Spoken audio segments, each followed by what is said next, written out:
Uhuru. We want to welcome and thank the press for coming out to this very important press conference under these bad weather conditions, but we still feel it's necessary to hold this press conference considering what's going on in the world and this important mobilization coming up on November 5th, led by the Black is Back Coalition, a march called Stop the Wars, Build the Resistance. So we have the leadership of the Black is Back Coalition coming in from various cities. To my father's left, we have Brother Glenn Ford, who is the director of Black Agenda Report. In the center, we have Omali Eshitela, who is the founder and leader of the Uhuru Movement, chairman of the African People's Socialist Party, and chairman of the Black is Back Steering Committee. And we're going to hear a statement from each of these brothers right now. So with that, I want to introduce Brother Glenn Ford from Black Agenda Report. It's good to be in Philadelphia. We have great reason to be here. And the reason is not the occupation, because the occupations are everywhere.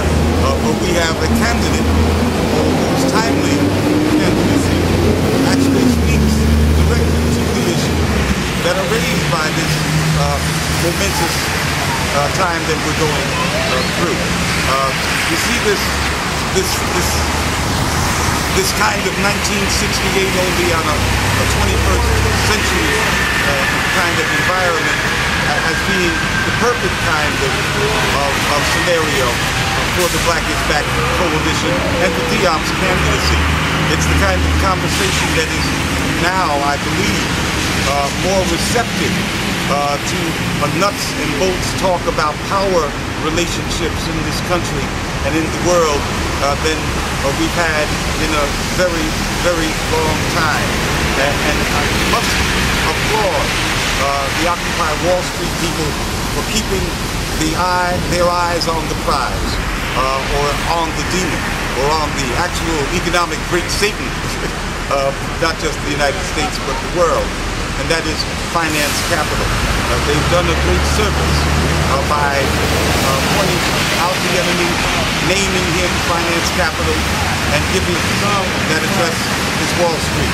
Now, as Brother Eshitela has said many times, all the constituent organizations of the Black is Back Coalition have recognized for many decades, in fact for our entire political lives, that the struggle against U.S. imperialism is at root a struggle against the power of mass concentrated capital, a capital that has a history that goes back to the days of the slave trade and the enrichment of Europe and North America, those regimes through the forced labor, stolen labor, and the stolen land of people who were conquered during this great breakout 500 years ago. Now we see that struggle against these colonizing, exploitative powers and their evolving system is coming to a head. The crisis has been reached. This moment that we're experiencing is in many ways a kind of delayed reaction to 2008, that economic meltdown, which was not just another valley in the valleys and mountains of capitalism and its constant booms and slumps. This is the real thing. This crisis of capitalism is occasioned by the hegemony of finance capital, by the fact that finance capital rules every aspect of American life, and because there are no organized capitalist forces that can hold it in check, the only people who can stop the madness are the people themselves.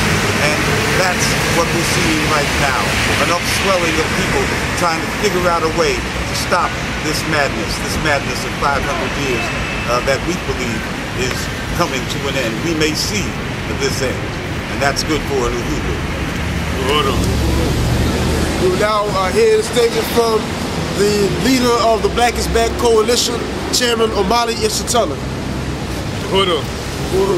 I have in my hand here a copy of the application that we made on the 22nd of September with the Philadelphia Police Department for a permit to march, to rally on November 5th under the slogan of "Stop the Wars and Build a Resistance." We recognize that the wars against Iraq and Afghanistan are Wall Street wars, and that the genocide being inflicted against our people in Somalia, Haiti, and the Congo is Wall Street genocide. And the army is currently destroying Libya and North Africa and threatening the Islamic Republic of Iran, are Wall Street armies. The Black is Back Coalition for Social Justice, Peace, and Reparations is holding a rally, march, and conference here in Philadelphia to oppose these actions of Wall Street that are being carried out by Wall Street's president, Barack Hussein Obama. The Black is Back Coalition is challenging the Occupy Wall Street movement to recognize these expressions of Wall Street greed and aggression as well. The Black is Back Coalition was organized in 2009 and held the first and second of our annual mobilizations in Washington, D.C. in November of those years. We were the first to hold a national demonstration at the White House against the Obama regime. When we were originally organized, some considered our coalition too radical because of our opposition to Wall Street agenda being pursued by a black president. Today, we have entered a new era where the resistance to Wall Street has become generalized and people are rising up throughout the U.S. and the world. The Black is Back Coalition welcomes this development. We call on the occupation movement to join us here in Philadelphia, where we will march under the slogan, "Stop the Wars and Build a Resistance." We believe that the occupation movement must consciously go beyond the simple call to occupy Wall Street. The Black is Back Coalition believes it is necessary to say, occupy Wall Street, not Iraq. Occupy Wall Street, not Libya. Occupy Wall Street, not the barrios and African communities within the United States. On November 5th, the Black is Back Coalition will hold a national Occupy Philly mobilization that will call for justice to a community bombed and incinerated in 1985 under the leadership of the city's first black mayor. We're calling for a national Occupy Philly mobilization that will demand freedom to the Move 9 and Mumia Abu-Jamal and the scores of other political prisoners and victims of Wall Street. The Black is Back November 5th mobilization will join the struggle to depose a Wall Street mayor here in Philadelphia that uses police violence and anti-democratic curfew to protect the interests of Wall Street in this city. The fight against Wall Street must be recognized that Wall Street terrorism has resulted in mass incarceration of Africans and Latinos throughout the U.S. It has resulted in massive loss of property due to the subprime mortgage scams that have devastated African and Latino communities. Wall Street terrorism has swept the globe in a variety of ways and forms, and we must recognize and impose them all. This is our call to the occupation movement, than everyone else, to join the Black is Back Coalition for Social Justice, Peace, and Reparations in our national Occupy Philadelphia mobilization on November 5th to stop the wars and build the resistance. I just want to say that even as we are mobilizing here on November 5th in Philadelphia, that other components of the Black is Back Coalition will be holding a demonstration at the U.S. Embassy in London as a part of the solidarity with the efforts that's being made here. We recognize that Wall Street is the aggressor, plunderer of peoples and resources throughout the world, and we're calling on the occupation movement to recognize how the attacks by Wall Street impact on other communities, on this community, this African community, Latinos, and the various peoples around the world. So November 5th, we say Occupy Philadelphia with the march, with the rally, and with the conference that we're going to have here. I want to thank you very much.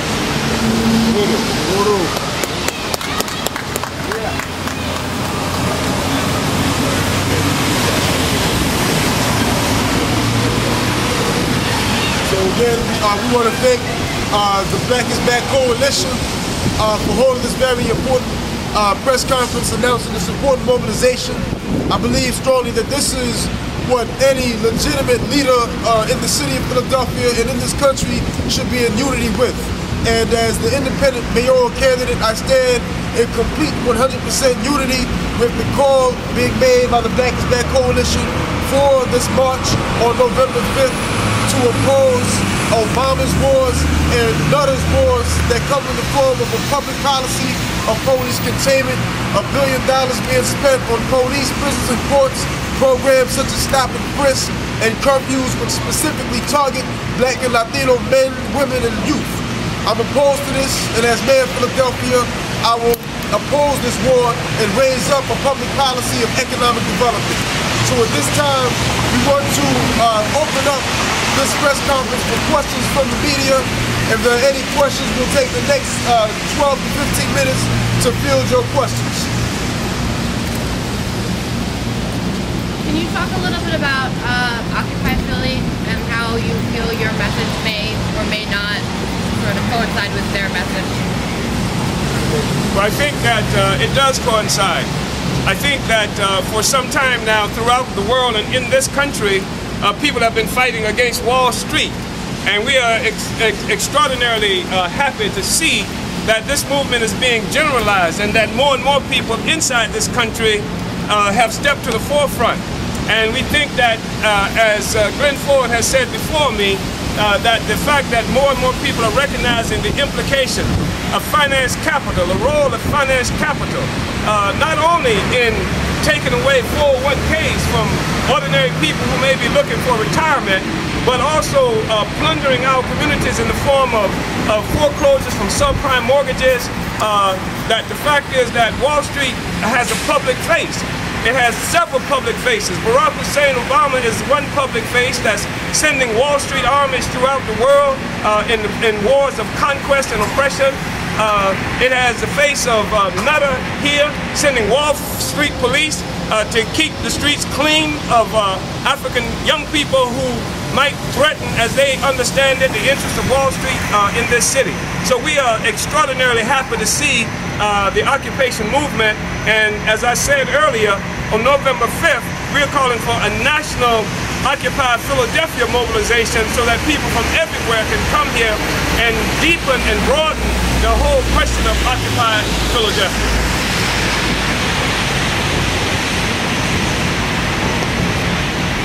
I think it's important to say that when the Black is Back Coalition was formed 2 years ago, there was a very different mood and attitude and perception in the country.